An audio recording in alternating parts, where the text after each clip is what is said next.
Hello, and welcome back to the Elemental I Ching. Today we're going to drink in hexagram 18, GK18. In the I Ching it's called working on what has been spoiled, or even decay, as some translations put it. And in the Jing keys it moves from the shadow of judgment to the gift of integrity, to the siddhi, the enlightened essence of perfection. And it's a beautiful key that is filled with paradoxes. You know, the Jing Keys has that kind of magic. It's asking us to think beyond thinking, to utilize the power of language and contemplation and these words and ideas, but to drink in the essence beyond our conditioned stories that we put on those ideas. Or as one of my favorite new Zen quotes, to find the truth, hold no opinion. You know, judgments are a part of life. You know, the discerning mind. Here we are in the time of the gentle wind, the mind of intention, of clarity. And it discerns and discriminates, and it activates through the power of the mind, of the clear light of the mind, in order to make discernments in this everyday life. So the key for me has been not identifying with those judgments and losing my power to that which I see and think, and because it's when we identify with that as wrong and we apply all this energy and this stressing out about our unease about something we're seeing. You know, I have this Jing key in my core wound, so it's very present for me. So judgment as the shadow is that stress when we feel uneasy about what we're seeing or feeling. You know, the unease, it's happening all the time because something is changing, moving in our universe, and our mind perceives it. You know, there's this beautiful look at when we were instinctually growing up, we needed to fear that change in order to make survival-based decisions. That's what the intelligence of the ego is doing. It's a survival mechanism.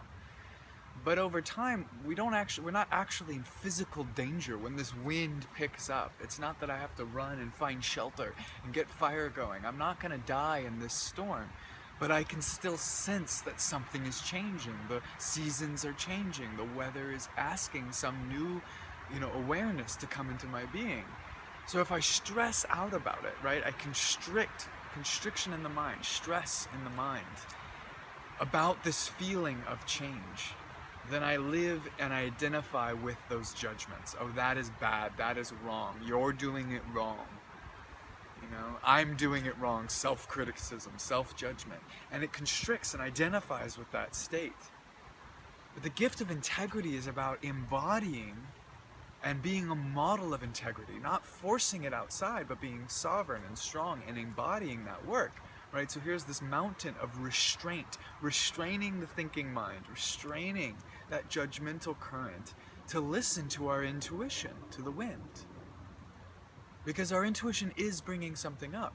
You know, working on what has been spoiled. It's important to see what is decaying. Where are the cracks in the cauldron? Structural integrity is not a judgment in the sense of if it's right or wrong that there are cracks in the cauldron, but just on a practical level, is it leaking its alchemical liquid through these cracks of the cauldron? Where are we leaking our energy? Where are there cracks, decay in our life? You know, and we all know there are these little seeds, these tiny little growing weeds. You know, it's the weeds beneath the mountain. It's the gentle wood pushing up and actually cracking the hard stone of our reality and letting in this light and letting out some of our energy. So judgment to integrity, for me, has all been about the golden repair, right? Filling the cracks with gold, filling them with the gold of our awareness, of our lucidity, of our clarity. We bring our intuition to those places that have been cracked and broken, but instead of getting lost and identifying with those cracks, we simply embody greater integrity. Thank you, cracks. Thank you, challenges of my life. What a great opportunity this is to actually seal up those places of myself where I've been letting out my love, my energy in an improper or incorrect way. You know, there's a lightness about it. So we're restraining the impulse of the mind to identify with that crack. but we also are appreciating our intention, right? The mountain of appreciation is listening to what this intention of the mind, of the gentle wind, is whispering to us. So my mind suddenly comes to an awareness of where I've been sloppy in my life. And it's like, okay, it's there. Now I could get stuck in my own self-judgment and stress out about this thing that I'm feeling.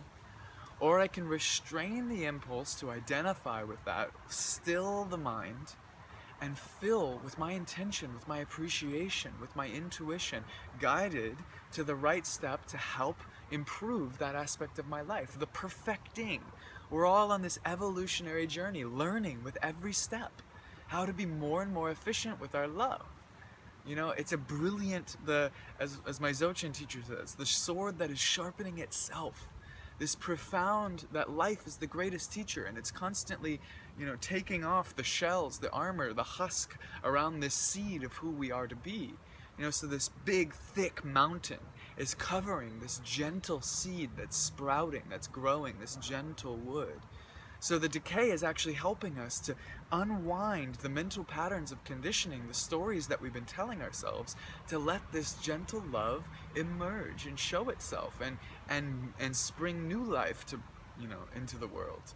To harvest these seeds. I mean, this is an autumn key for us in the Northwest and the Northern Hemisphere. It has that essence of, the decay, the foliage is starting to transform and fall to the ground, and these seeds are able to be harvested for the next spring's great new birth.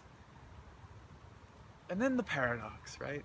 That everything is perfect, which is a dangerous, sometimes dangerous game to play as a human, well, it's all good, it's all perfect.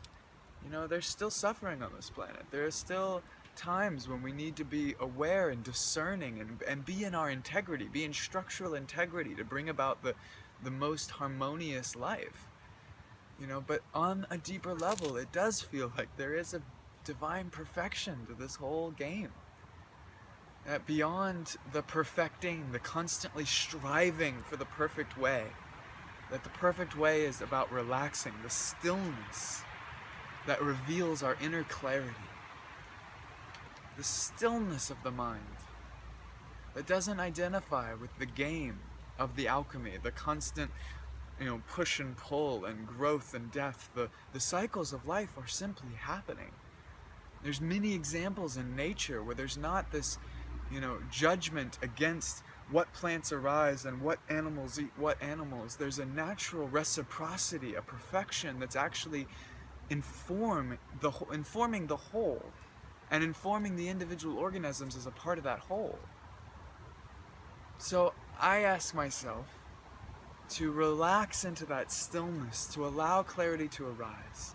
And when I see my mind jumping and identifying with this, with a crack, with a challenge, with something that I've done wrong or something that I think someone else has done wrong, instead of constricting the mind, right, the stress of the upper trigram, I'm going to relax and be still to allow the twisting, unwinding to simply occur, right? To follow my intuition, not to ignore what I'm seeing, because these cracks in the cauldron, they want to be filled with our loving presence. They want to be recognized. It's the unconscious beasts and demons that lie inside our soul that are the ones we really need to worry about, right? Once we see it and can name it, work on what has been spoiled. There's a shamanic principle that when you find the name of the demon, then you can subjugate it and turn it into a protector upon your own quest for spiritual truth, awakening, and love and compassion for all beings. So can we name those little cracks in our psyche, those little cracks in the way that, I didn't do that with the full integrity, not as a blame, not as a shame, not as a guilt or grief or a denial of that energy, not as something that makes me feel isolated, right? These are the wounds of the lines that we don't have to give in to that energy, and instead let's harness the awakened energy, the lucidity, the clarity that has now seen. Instead of giving in to that uneasy feeling, I ask myself to relax and respond, to grow with those challenges, to let the scarring of the seed actually be what allows it to grow and emerge from its hardened husk of conditioning. You know, the whole cosmos works in this way. It rips itself apart, it decays in order to discover the golden seed that was waiting to be born. So in this week, in this time of the 18, you know, examining what is decaying, what has been spoiled, what is falling away at this time. And instead of getting attached to that idea of those death, those tiny little particles of who we think we are, how can I listen to the wind?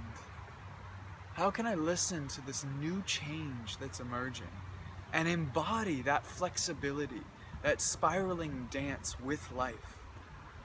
To give myself the opportunity to not be stressed about the change, you know, but to restrain my thoughts until the right moment. Because this 18 for me is an acupuncture needle. It points directly to where there is stagnant energy, and it inspires and brings about beneficial change for more harmonious flow, for that gentle wind to blow through this channel of who I am. So I relax the places of my hardened, conditioned thought forms, and I open to this new song that's being sung. So many blessings on this day, and I look forward to continuing to play. There's some really exciting updates coming from our Gene Key of the day, and a new, let's just say a new game is wanting to be played. So stay tuned, and all those that are supporting this Patreon, this is going to help fund a new way to engage with the Gene Keys in a collaborative and creative, contemplative way. Many blessings to you all.